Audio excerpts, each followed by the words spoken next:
Imagine reading an obituary for a man who is currently sitting across from you.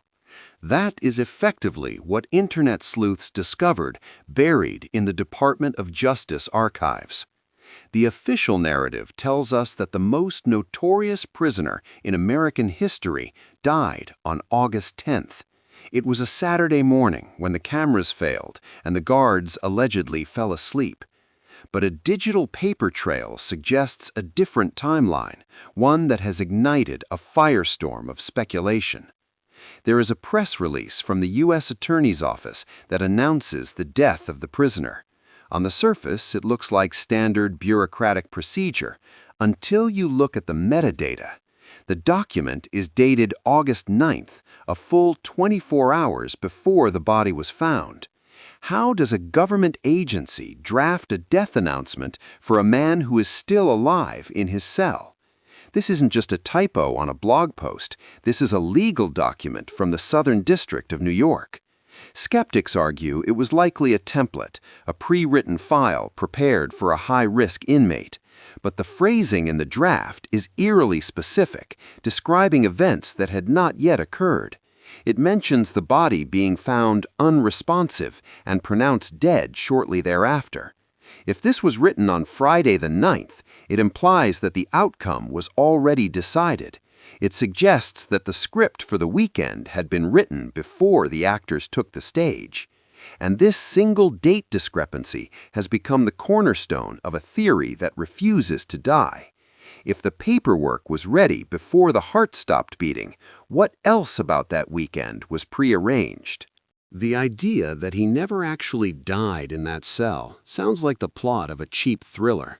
But when the people whispering it are from the inner circle, you have to pay attention to the noise. One of the most vocal proponents of the escape theory is not an anonymous forum poster. It is a former intimate partner of a royal family member, someone who walked in the same elite circles. She has publicly stated her belief that the man in the cell was swapped out in a sophisticated operation.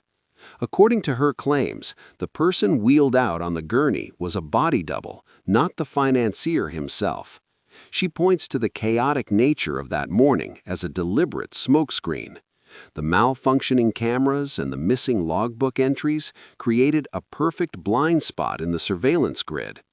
In this window of unrecorded time, she suggests a trip van was utilized.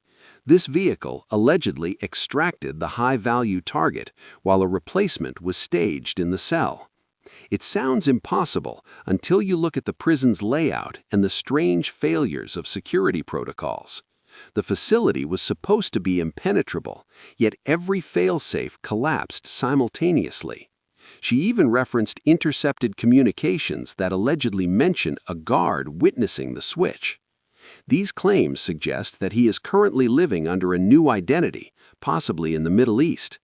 While there is no hard physical evidence to support this, the inconsistencies in the autopsy photos add fuel to the fire.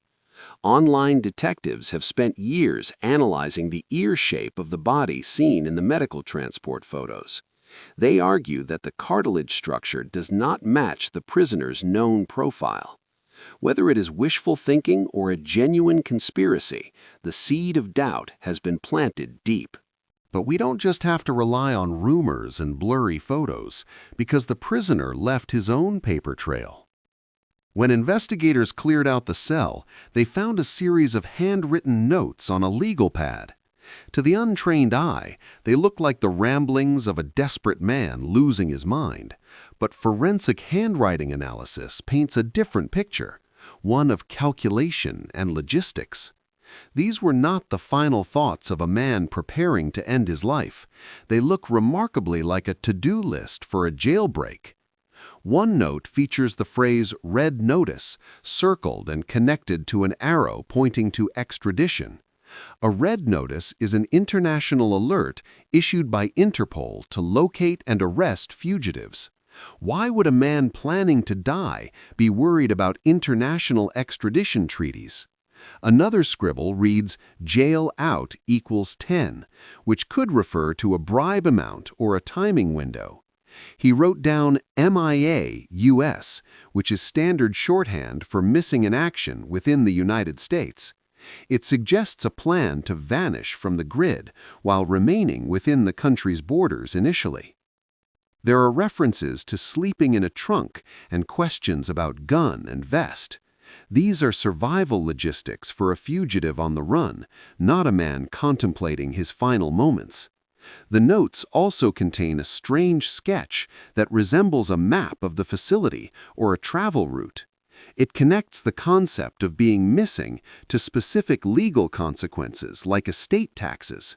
He was calculating the cost of disappearing, weighing his assets against the price of freedom. The psychological profile emerging from these papers is one of a man looking for an exit, not an end. He was a problem solver who believed money could fix anything, even a federal indictment. And these notes suggest he was working the problem right up until the very last second. The most baffling part of the handwritten notes is a small, crude drawing in the corner of the page. It depicts a building with a very specific architectural style, low and wide with a flat roof. Next to it, he sketched what appears to be an aircraft and a row of waiting vehicles. Above this drawing, he wrote a single name, Brad. Investigators and sleuths have tried to connect this drawing to real-world locations.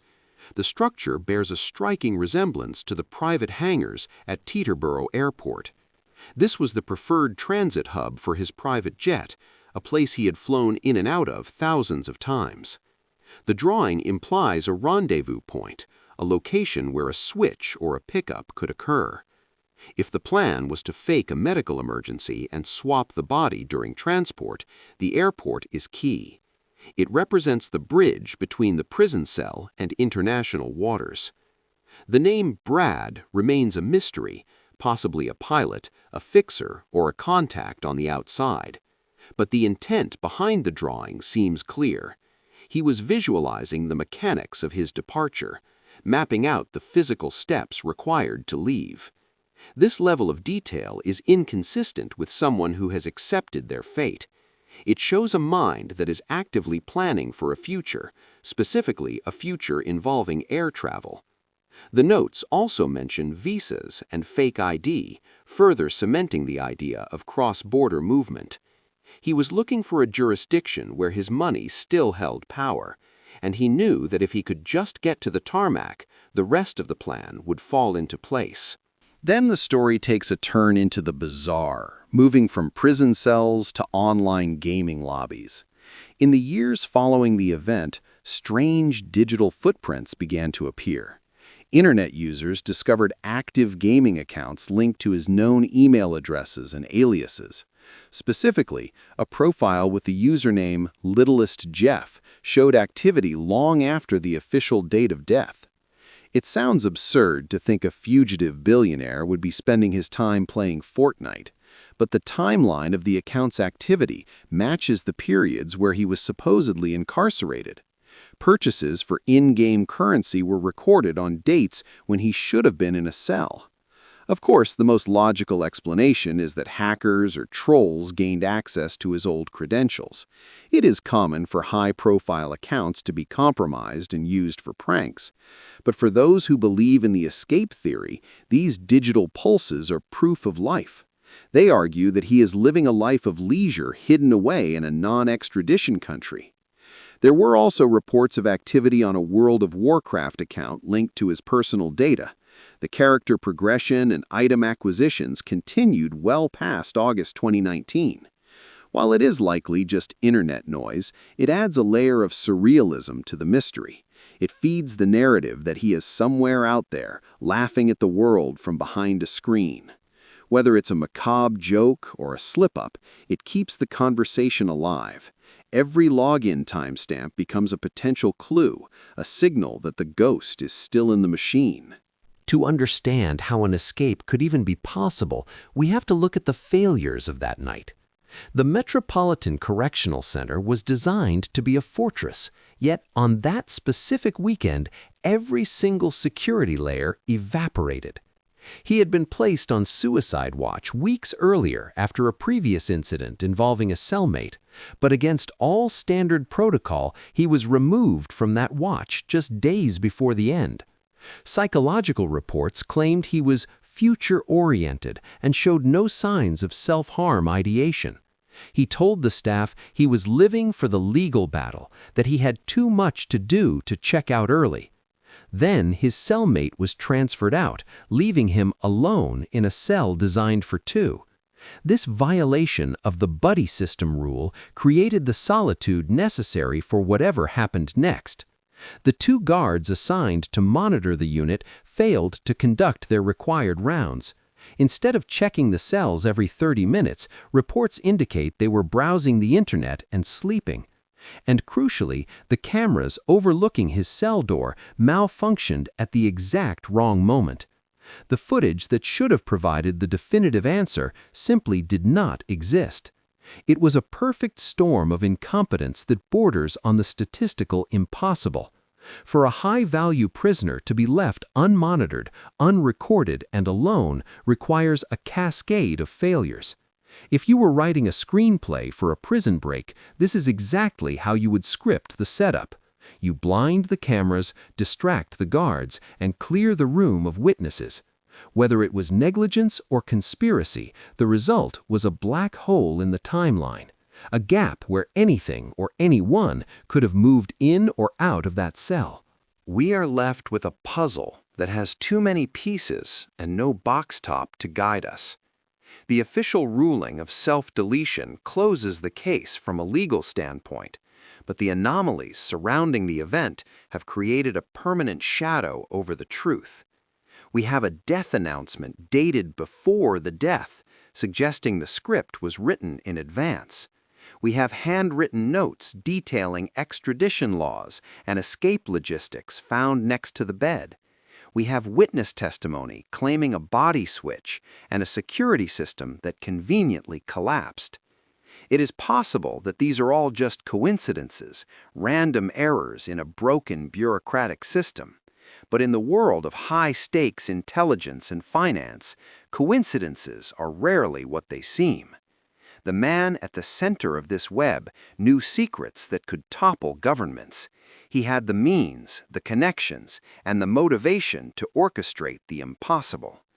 Whether he is truly gone or watching from a distance, the mystery of that August morning remains unsolved.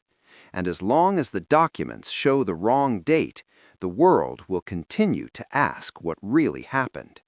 Because sometimes the things we are told to believe are simply the stories we are meant to hear.